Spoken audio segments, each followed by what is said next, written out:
Hello, good morning students. आज हम जो है कक्षा 7वीं में संस्कृत विषय में व्याकरण खंड पढ़ने के लिए जा रहे हैं। इसके पहले मैंने आपको जो हमारे सिलेबस के 7 पार्ट थे उनको मैं आपको पूरे पढ़ा चुका हूं और उनका मैंने आपको ट्रांसलेशन करा दिया है और चौथे पार्ट तक मैंने आपको क्वेश्चन आंसर्स लिखा दिए हैं। अब जो है हमारा अगला पार्ट रहेगा 5वां और 6वां और 7वां। इसके प्रश्नोत्तर रह गए हैं, मैं जो है इस मोबाइल के माध्यम से आप लोगों को भेज दूंगा। आइए तो हम जो है एक बार पुनः संस्कृत विषय में आज व्याकरण खंड की ओर चलेंगे। ठीक है, व्याकरण खंड में जो हमारी संधियां हैं उनको आज हम समझेंगे, क्योंकि संस्कृत में संधियों का बहुत ही महत्व है।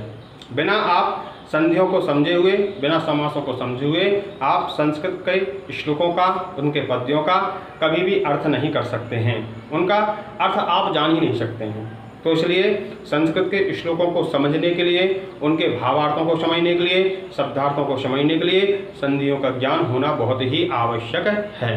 तो आइए आज हम संधि प्रारंभ करने जा रहे हैं। संधियाँ कितने प्रकार की होती हैं?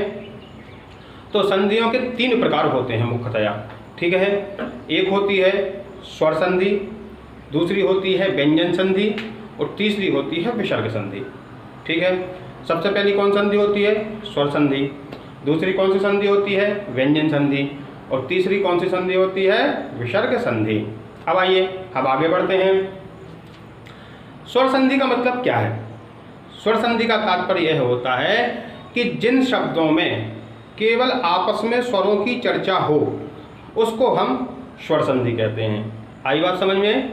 जिन शब्दों में आपस में केवल स्वरों की चर्चा हो उसको हम स्वर संधि कहते हैं। अब स्वर संधि के भी भेद हैं। ठीक है, किसके भेद हैं? स्वर संधि के भेद। स्वर संधि, ठीक है, ये हो गई स्वर संधि। अब इसके भेद हैं। ठीक है, इसका एक भेद है दीर्घ, दूसरा है गुण, तीसरा है अयादि, चौथा है वृद्धि, पांचवा है पूर्व रूप। ठीक है, पांचवा कौन सा है? पूर्व रूप। और छठवा कौन सा है?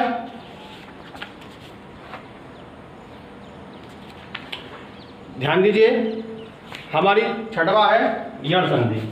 ठीक है, यण। तो देखिए पहला भेद कौन सा स्वर संधि का? दीर्घ संधि है, दूसरा गुण संधि है, तीसरी अयादि संधि है, चौथी वृद्धि संधि है, पांचवी पूर्व रूप है और छठवीं जो है हमारी यण संधि है। तो इसका आपको ध्यान रखना है। स्वर संधि के कितने भेद हैं? स्वर संधि के 6 भेद हैं। कितने भेद हैं? स्वर संधि के 6 भेद हैं। कौन कौन से? दीर्घ संधि है, गुण संधि है, अयादि संधि है, वृद्धि संधि है, यण संधि है, पूर्व रूप संधि है। इसका ध्यान रखना है। तो अभी हम जो है वर्तमान में कौन सी संधि पढ़ने के लिए जा रहे हैं? इसका जो पहला जो संधि है इसको हम पढ़ने के लिए जा रहे हैं। कौन सा संधि है? जो पहला दीर्घ संधि है इसको हम लोग पढ़ने के लिए जा रहे हैं। तो आइए,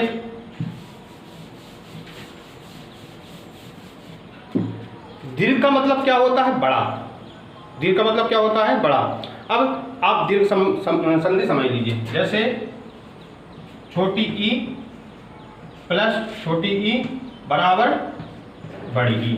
ठीक है, जैसे 1 और 1 2 होता है, उसी तरह ये संस्कृत का फार्मूला है संधि का कि छोटी ई और छोटी ई मिलके बड़ी ई होती है। छोटा ऊ और छोटा ऊ बराबर बड़ा ऊ। ठीक है, उसके बाद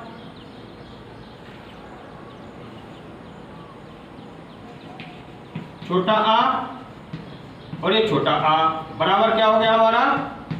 बड़ा आ। ठीक है,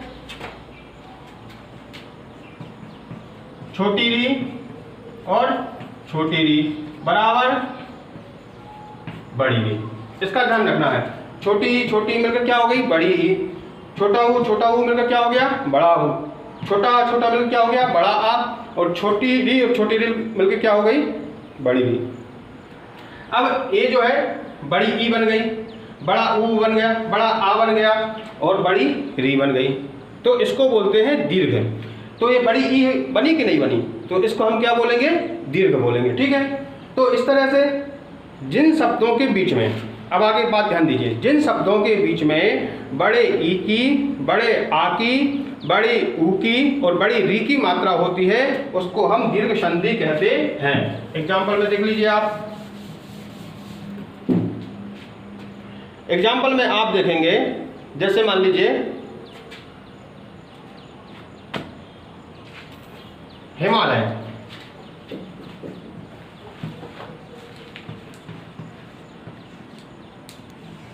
हिमालय,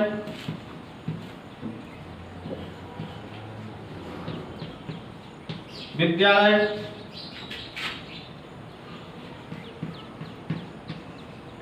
प्रतीक्षालय।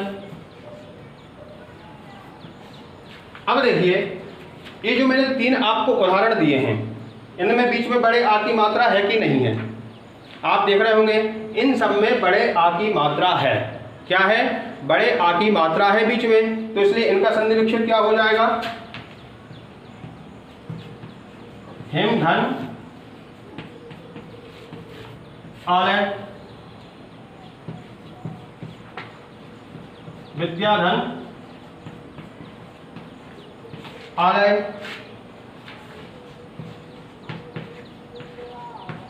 प्रतीक्षाधन आलय।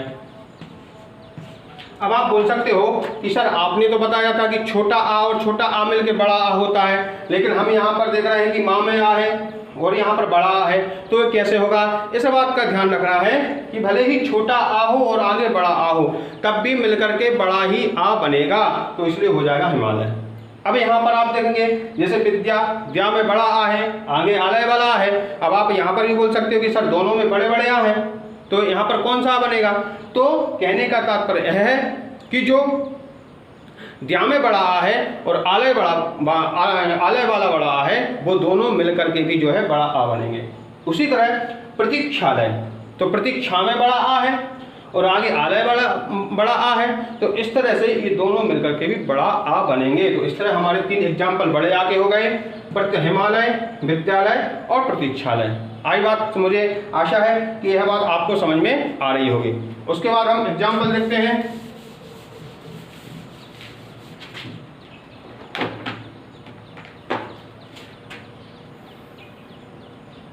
जैसे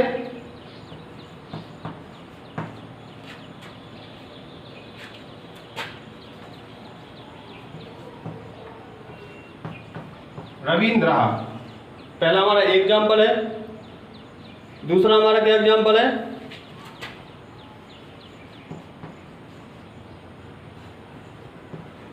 भानुदयः।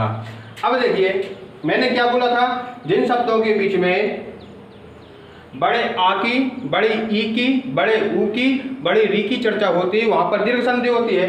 तो हम यहाँ पर देख रहे हैं कि जो रवि बामणिक मात्र वी है कि नहीं है, तो यहाँ पर दीर्घ संधि होगी, तो इसका संधि विच्छेद कैसे होगा,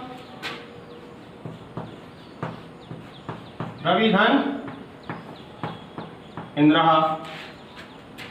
तो रवि बी में छोटी ई है कि नहीं है, आगे इंदिरा वाली ई है, तो मैंने आपको बताया था छोटी ई और छोटी ई मिलकर क्या हो जाएगी, बड़ी, तो बन जाएगा हमारा रविंद्र।